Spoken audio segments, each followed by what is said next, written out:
இப்போ சென்னையில ரெண்டே பேருக்கு நடுவுல தான் போட்டி.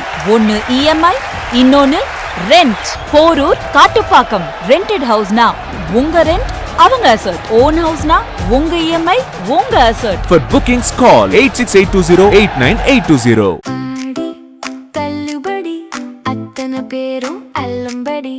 ஆறு முதல் 60% வரை ஆடி தள்ளுபடியுடன் super Saravana stores, Chennai, Madurai, Kovai. Hello fine time cine viewers, இன்னைக்கு நம்ம என்ன விஷயம் பார்க்க போறோம்னு தெரியுமா? சக்ஸஸ் அப்படின்றது எல்லாரோட வாழ்க்கையிலையும் வந்துட்டு ஈஸியாக கிடைக்கிற ஒரு விஷயம் கிடையாது. அப்படி ஈஸியாக கிடைச்சாலும் கஷ்டமாக கிடைச்சாலும் அதை உலகமே திரும்பி பார்க்க வைக்கிற அளவுக்கு ஒரு சக்ஸஸாக இருந்தால் எவ்வளோ இன்ட்ரெஸ்டிங்காக இருக்கும். ஒரு கிராண்ட் ஸ்டேஜ் வந்துட்டு இருக்குது. 95 நாடுகளோட பியூட்டி குவீன்ஸ் எல்லாருமே வந்து நிற்கிறாங்க. அவங்க எல்லாரோட ஒரே கனவு என்ன? மிஸ் வேர்ல்ட் அப்படின்ற அந்த க்ரௌன் வந்துட்டு நம்மளுக்கு கிடைச்சிடணும் அப்படின்ற ஒரு கனவு தான். அந்த கூட்டத்துக்கு நடுவில் தான் இந்தியாவை ரெப்ரசென்ட் பண்ணி ஒருத்தங்க நிற்கிறாங்க. அண்ட் ஃபைனலி அந்த ப்ரோக்ராம் முடிய டைம்ல ஹோஸ்ட் அனௌன்ஸ் பண்றாங்க 2002ஓட மிஸ் வேர்ல்ட் வந்துட்டு பிரியங்கா சோப்ரா அப்படின்னு. ஸோ இன்னைக்கு பிரியங்கா சோப்ரா அவர்களோட பர்த்டே தான். அவங்கள பத்தின சின்ன டீட்டெயில்ஸ் தான் நம்ம இந்த வீடியோல பார்க்க போறோம். நம்ம இப்போ பார்க்குற பிரியங்கா சோப்ரா வந்துட்டு பாலிவுட்லேயும் ஹாலிவுட்லேயும் நல்ல ஒரு லீடிங் ஸ்டாராக இருக்காங்க. ஒரு குளோபல் ஐகானிக்காகவே மாறி இருக்காங்க. ஆனால் இவங்க பிறக்கும் போதே ஒரு ஸ்டார் கிட்டாக வந்துட்டு பிறந்தது கிடையாது. இவங்க ஜூலை 18, 1982 ஜார்க்கண்ட் ஜம்ஷெட்பூரில் தான் வந்துட்டு பிறக்கிறாங்க. அப்பா வந்துட்டு அசோக் சோப்ரா, அம்மா வந்துட்டு மது சோப்ரா. இவங்க 2 பேரும் வந்துட்டு இந்திய ஆர்மியில் இருக்கிற டாக்டர்ஸாக தான் வேலை பார்த்தாங்க. இதனாலே வந்துட்டு இவங்களோட ஃபேமிலி நிறைய நாள் வந்துட்டு ஒவ்வொரு சிட்டியில் வந்துட்டு அப்படியே குடிபெயர்ந்துட்டே இருந்தாங்க. ஸ்கூல் டேஸும் வந்துட்டு அப்படிதான் இருந்தது. அப்படிதான் இவங்களோட 13வது வயசுல வந்துட்டு பிரியங்கா சோப்ரா ஒரு முடிவு எடுக்கிறாங்க, நான் அமெரிக்காவுக்கு போறேன் அப்படின்னு சொல்லிட்டு. ஸோ அமெரிக்காவுக்கு போறேன்னு இவங்க எடுத்த முடிவு வந்துட்டு என்னாச்சுன்னா, அங்க போனதுக்கு அப்புறம் இவங்க நிறைய புல்லிங் வந்துட்டு ஃபேஸ் பண்ணாங்க. நிறைய பேர் இவங்களை கலாய்க்கிறதா இருக்கட்டும், இது மாதிரி இவங்களோட ஸ்கின் டோன், இந்தியன் ஸ்கின் டோனை வச்சு நிறைய பேர் நிறைய கேலி கிண்டல் பண்றதா இருக்கட்டும், அவங்களோட ஸ்லாங்கை வச்சு கிண்டல் பண்றது, இந்த மாதிரிலாம் இருந்து அவங்களுக்கு அதை ஃபேஸ் பண்ண முடியாம நான் இந்தியாக்கே திரும்பி போறேன் அப்படின்ற ஒரு முடிவு எடுத்துட்டு அகைன் இவங்க இந்தியாக்கே திரும்பி வந்துடுறாங்க. வந்ததுக்கு அப்புறம் இவங்களோட படிப்புல தான் இவங்க வந்துட்டு அதிகமா கவனம் செலுத்திட்டே வராங்க. ஸோ இவங்களோட அம்மா என்ன பண்றாங்க அப்படின்னா, ஃபெமைன் மிஸ் இந்தியா அந்த காம்படிஷனுக்கு இவங்களோட போட்டோஸை சென்ட் பண்ணிட்டே இருந்தாங்க. ஆனா பிரியங்காக்கு அவ்வளோ இன்ட்ரெஸ்ட்லாம் அதுல இல்லை. ஸோ அப்படி சென்ட் பண்ண இவங்களுக்கு ஒரு வாய்ப்பு கிடைச்சது. 2000 நடந்த ஃபெமைனா மிஸ் இந்தியா காம்படிஷன்ல வந்துட்டு பார்ட்டிசிபேட் பண்றதுக்கு ஒரு வாய்ப்பு கிடைக்குது. ஸோ இவங்களும் அந்த காம்படிஷன்ல பார்ட்டிசிபேட் பண்றாங்க. இவங்களோட அந்த கேமரா பிரசன்ஸா இருக்கட்டும், அந்த ஸ்டேஜ் அப்பியரன்ஸ், இது எல்லாமே நல்லா வரவேற்கக்கூடிய ஒரு விஷயமா மாறுது. அப்படிதான் அவங்க வந்துட்டு அந்த காம்படிஷன்ல செகண்ட் பிளேஸ் வந்துட்டு கிடைக்குது. அதாவது மிஸ் யூனிவர்ஸ் அப்படின்றது ஃபர்ஸ்ட் பிளேஸ், மிஸ் வேர்ல்ட் அப்படின்றது second place. So second place இவங்களுக்கு கிடைக்குது. இந்தியாவை ரெப்ரசென்ட் பண்றக்கூடிய நல்ல ஒரு ஸ்டேஜா வந்துட்டு இவங்களுக்கு அது அமைஞ்சிருது. ஸோ அந்த ஒரு இடத்துல இருந்துதான் இவங்களோட சக்சஸ் அப்படின்ற கெரியரே வந்து ஸ்டார்ட் ஆகுது. அப்ப ஆரம்பத்துல அவங்களுக்கு வந்துட்டு சினிமாவில் அவ்வளோ இன்ட்ரெஸ்ட் இல்லைனாலும் போக போக சினிமாக்குள்ள அவங்கள வந்துட்டு இழுத்துட்டு வந்துடுறாங்க. ஆனா நிறைய விமர்சகர்கள் என்ன சொன்னாங்க தெரியுமா? இவங்க வந்துட்டு மேபி மாடலா இருக்கலாம், ஃபேஷனா இருக்கலாம், ஒரு பியூட்டி குயினா கூட இருக்கலாம், ஆனா ஆக்டிங் அப்படின்றது இவங்களுக்கு வருமா அப்படின்னு நிறைய பேர் கேலி பண்ணாங்க. இது எதையுமே அவங்க கண்டுக்கலையே. அவங்க மேல இருக்கிற நம்பிக்கையை வச்சு மட்டும்தான் வந்துட்டு சினிமா இண்டஸ்ட்ரிக்குள்ள அவங்க வர்றாங்க. அப்படி இவங்க ஃபர்ஸ்ட் நடிக்கிற படம் என்னன்னு பாத்தீங்கன்னா 2003 the hero love story of a spy and Andaz அப்படின்ற 2 படங்கள் நடிக்கிறாங்க. இந்த 2 படமே ஆரம்ப கட்டத்துக்கு ஒரு நல்ல படமா தான் வந்துட்டு அமையுது. குறிப்பா அந்தாஸ் அப்படின்ற மூவில இவங்க நடிச்ச கேரக்டருக்கு சிறந்த அறிமுக நடிகைக்கான ஒரு விருதும் வந்துட்டு இவங்களுக்கு கிடைக்குது. ஸோ பியூட்டி குயின்றனால தான் இதெல்லாம் கிடைச்சிருக்கு, இதுக்கப்புறம்லாம் அவங்களால பாலிவுட்ல ஸ்டே பண்ண முடியாது அப்படின்லாம் நிறைய பேர் சொன்னாங்க. ஏன்னா பாலிவுட்ல அப்பவே வந்துட்டு நிறைய முன்னணி நடிகைகள்லாம் வந்துட்டு இருந்தாங்க. அவங்களுக்கு மார்க்கெட் பிளேஸ் நல்லாவே தான் இருந்தது. இவங்க புது முகமா வந்ததுனாலையும் ஃபேஷன் வேர்ல்ட்ல இருந்து வந்தனாலையும் இவங்களுக்கு ஆக்டிங் வராதுன்னே நிறைய பேர் நினைச்சிட்டாங்க. இது எதையுமே காதுல போட்டுக்காம தொடர்ந்து வந்துட்டு முயற்சி பண்ணிக்கிட்டே இருந்தாங்க பிரியங்கா சோப்ரா. அப்படி 2004 இருந்து 2008 வரைக்கும் இவங்க நடிச்ச எல்லா படமே வந்துட்டு இவங்களோட கேரக்டரை வந்துட்டு நல்லா பேசக்கூடிய படங்களா தான் வந்துட்டு நடிச்சாங்க. அப்படி இந்த காலகட்டத்தில் இவங்க நடிச்சதுல ஒரு படம் தான் ஐட்ராஸ் அப்படின்ற ஒரு மூவி.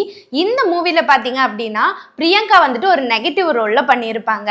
ஒரு நல்ல ஒரு கேரக்டருக்கு ஹீரோயினா தான் இருக்கணும்னு முக்கியம் கிடையாது, நெகட்டிவ் ரோல்ல இருந்தாவும் வந்துட்டு நம்மளால அந்த ஒரு கேரக்டர் நல்லா காமிக்க முடியும், நம்மளோட நடிப்பு திறமையை காமிக்க முடியும் நம்பி நடிச்ச இந்த ஒரு படம். அவங்களோட கெரியர் ஸ்டார்டிங்ல இப்படி ஒரு ரோல் எடுத்தது நிறைய பேர் வந்துட்டு வரவேற்றாங்க. ஏன்னா ஓகே பரவாயில்ல, இவங்களை மேல வச்சிருந்த ஒரு அபிப்பிராயத்தை இவங்க ஃபுல்லா மாத்திட்டாங்க அப்படின்ற மாதிரியான மாதிரியான ஒரு எண்ணம் வந்துட்டு எல்லாருக்கும் உருவாக ஆரம்பிச்சு. தொடர்ந்து டான் அப்படின்ற மூவில ஷாருக் கான் கூட வந்துட்டு நடிச்ச ரோலா இருக்கட்டும், அவருக்கு ஆப்போசிட்டா ஒரு ரோல் ஷாருக் கான் எந்த அளவுக்கு பேசப்பட்டாரோ அதே மாதிரி பிரியங்கா அவர்களோட ரோலும் வந்துட்டு அந்த படத்துல பேசப்பட்டது. ஸோ இந்த ஒரு கேரக்டரும் வந்துட்டு எல்லாருக்கிட்டையும் நல்ல ஒரு வரவேற்பு. இதை தொடர்ந்து ஃபேஷன் அப்படின்ற ஒரு மூவி வந்துட்டு நடிச்சாங்க. ஃபேஷன் உலகத்துல இருக்கிறவங்களோட பின் வாழ்க்கை எப்படி இருக்கும், அவங்களுக்கு இருக்கிற அவமானங்கள் என்ன, அவங்க எந்த அளவுக்கு போராடி ஜெயிக்கிறாங்க, அவங்களோட வீழ்ச்சி என்ன, அதுல இருந்து திருப்பி எப்படி மீண்டு வராங்க, இந்த மாதிரி எல்லாத்தையும் ரொம்ப இயல்பா அதுல நடிச்சிருப்பாங்க. ஸோ இதனாலேயே வந்துட்டு இவங்களோட மார்க்கெட் பிளேஸ் இங்க இருந்து வந்துட்டு ஹையாக ஸ்டார்ட் ஆச்சு. ஸோ இயல்பான ஒரு நடிகை அப்படின்ற ஒரு பேரும் வந்துட்டு இவங்களுக்கு அந்த படத்துல இருந்து கிடைச்சது. ஆனால் எப்பவுமே வந்துட்டு பிரியங்கா ஒவ்வொரு கேரக்டரும் சூஸ் பண்ணும்போது சேஃப் ஜோன்லேயே இருந்துடணும் அப்படின்னு நினச்சதே கிடையாது. அந்த கம்ஃபர்ட் ஜோனை விட்டு வெளியே வரணும் அப்படின்னு நினச்சி தான் நிறைய படங்கள் நடிச்சிருக்காங்க. அப்படி நடித்த படங்களை பர்ஃபி, மேரி கோம், பாஜிரா மஸ்தானி இந்த மாதிரியான படங்களும் வந்துட்டு முக்கியமானது. குறிப்பாக வந்துட்டு மேரி கோமில் பார்த்தீங்க அப்படின்னா உண்மையான ஒரு குத்து சண்டை வீராங்கனையான மேரி கோமோட வாழ்க்கையே வந்துட்டு இவங்க ரொம்ப அழகாக அந்த கேரக்டரில் காமிச்சிருப்பாங்க. அதுக்காகவே வந்துட்டு பஞ்சிங் டெக்னிக்ஸ்லாம் என்ன, உடம்ப ஃபிட்டாக வச்சு நிறைய ட்ரைனிங் எடுத்துதான் இவங்க கேமரா முன்னாடி வந்திருக்காங்க. அதுக்கப்புறம் பர்ஃபின்ற ஒரு மூவி நம்ம கூட நிறைய பேர் இந்த படத்தை பார்த்துருப்பீங்க. நான் இந்த படத்தை பார்த்ததில்ல, ஆனால் ரீல்ஸ்ல நிறைய வந்திருக்கும். ஏன்னா ஆட்டிசம் இருக்கிற ஒரு கேரக்டர்ல வந்துட்டு பிரியங்கா அவங்க நடிச்சிருப்பாங்க. ஸோ அந்த கேரக்டர்ல நிஜமாவே வந்துட்டு வாழ்ந்திருப்பாங்க. அந்த அளவுக்கு ரியலா வந்துட்டு அந்த கேரக்டர் அவங்க நடிச்சிருப்பாங்க. அண்ட் பாஜிராவ் மஸ்தானில நல்ல ஒரு பவர்ஃபுல்லான ஒரு கேரக்டர்லையும் நடிச்சிருப்பாங்க. ஸோ இந்த மாதிரி தொடர்ந்து வந்துட்டு அவங்க கம்ஃபர்ட் ஜோனை விட்டு வெளியே வந்து பண்ண கேரக்டர்ஸ் எல்லாமே ஒரு ஹிட்டா தான் வந்துட்டு மாறி இருக்கு. ஸோ பாலிவுட் கெரியரையும் தாண்டி பிரியங்கா மற்ற யாரும் எடுக்காத ஒரு முடிவை அவங்க கெரியரில் எடுக்கிறாங்க. அதுதான் நான் ஹாலிவுட்டில் இருக்க போகிறேன், நான் ஹாலிவுட்டில் ஒரு சான்ஸ் தேட போகிறேன் அப்படின்னு. அப்போ நிறைய பேர் சொன்னாங்க, பாலிவுட்லேயே நீங்கள் நல்லா தானே இருக்கீங்க, எதுக்கு தேவையில்லாத வேலை அப்படின்லாம் கேட்டாங்க. ஆனால் அவங்களோட கேரக்டரே அப்படி தானே, கம்ஃபர்ட் ஜோனை விட்டு வெளியே போயிடுவாங்கல்ல. ஸோ அந்த மாதிரி ஹாலிவுட்டில் ஒரு சிங்கராக வந்துட்டு முதல்ல அறிமுகமாகறாங்க. அதுக்கப்புறம் 2015 டைமில் நிறைய மூவிஸ் வந்துட்டு ஹாலிவுட்ல இவங்களுக்கு கிடைக்குது. குறிப்பாக 2015 வந்துட்டு அமெரிக்கன் லீட் சீரீஸ் ஒன்று வந்துட்டு பண்றாங்க. அதுல முக்கியமான ஒரு FBI ரெக்ரூட்டர் கேரக்டர்ல வந்துட்டு பிரியங்கா நடிக்கிறாங்க. ஸோ இது எல்லாருமே ஆச்சரியமா பார்த்தாங்க. ஒரு இந்தியன் வம்சாவளியில இருந்து வந்த ஒரு பொண்ணு ஹாலிவுட்ல நடிக்கிறது, அதுவும் அமெரிக்கன் லீடிங் சீரியஸ்ல ஒரு லீட் கேரக்டர்ல நடிக்கிறது அப்படின்றது எவ்வளோ பெரிய விஷயம், யாருமே எடுக்காத ஒரு முடிவு தானே. ஸோ இந்த ஒரு முடிவை பிரியங்கா எடுத்து அதுக்கப்புறம் நிறைய படங்களுக்கு இவங்களுக்கு வந்துட்டு வாய்ப்பு கிடைச்சது. சிட்டாடல், லவ் அகெயின், பே வாட்ச் இந்த மாதிரி ஒவ்வொரு மூவி அது ரொம்ப ஹிட் ஆகலைனாலும் பிரியங்கா அவர்களோட கேரக்டர் வந்துட்டு அதுல ரொம்ப ஸ்ட்ராங்கா தான் இருக்கும்.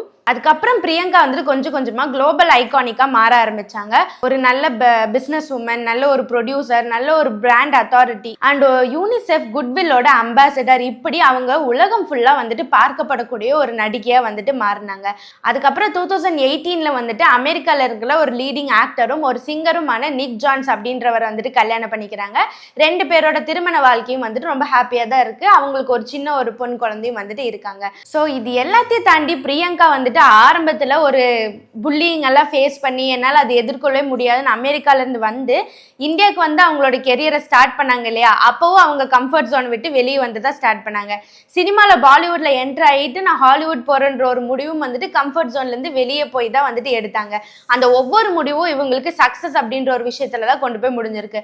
ஸோ இவங்களோட ஸ்டோரியில நம்மளுக்கு தெரிய வர விஷயம் என்ன, நம்மளோட கம்ஃபர்ட் ஜோன்லேயே இருந்தா நம்ம அதே லெவல்ல தான் இருப்போம். அந்த கம்ஃபர்ட் ஜோனை விட்டு எப்போ நம்ம வெளியே வரமோ அப்போ ஒரு படி மேலே போவோம். ஸோ அந்த மாதிரி சக்ஸஸ் அப்படின்றது மேலே போய்கிட்டே தான் இருக்கும். ஸோ இதே மாதிரி நீங்களும் வந்துட்டு உங்கள் லைஃப்பில் ஒரு கம்ஃபர்ட் ஜோனை விட்டு வெளியே வந்து நிறைய விஷயத்தை அச்சீவ் பண்ணுங்க. பிரியங்கா சோப்ரா அவர்கள் இன்னைக்கு அவங்க பர்த்டேவை செலிப்ரேட் பண்ணுறாங்க. எங்கள் ஃபைன் டைம் மீடியா சார்பாக பிரியங்கா சோப்ரா அவர்களுக்கு பர்த்டே விஷயத்தை தெரிவிச்சுக்கிறேன். இதே மாதிரி நிறைய இன்ட்ரெஸ்டிங்கான சினிமா அப்டேட்ஸை தெரிஞ்சுக்க நம்ம சேனலை ஃபாலோ பண்ணுங்க. அடுத்த வீடியோவில் சந்திக்கும் வரை நான் உங்கள் சந்தியா தாஸ்.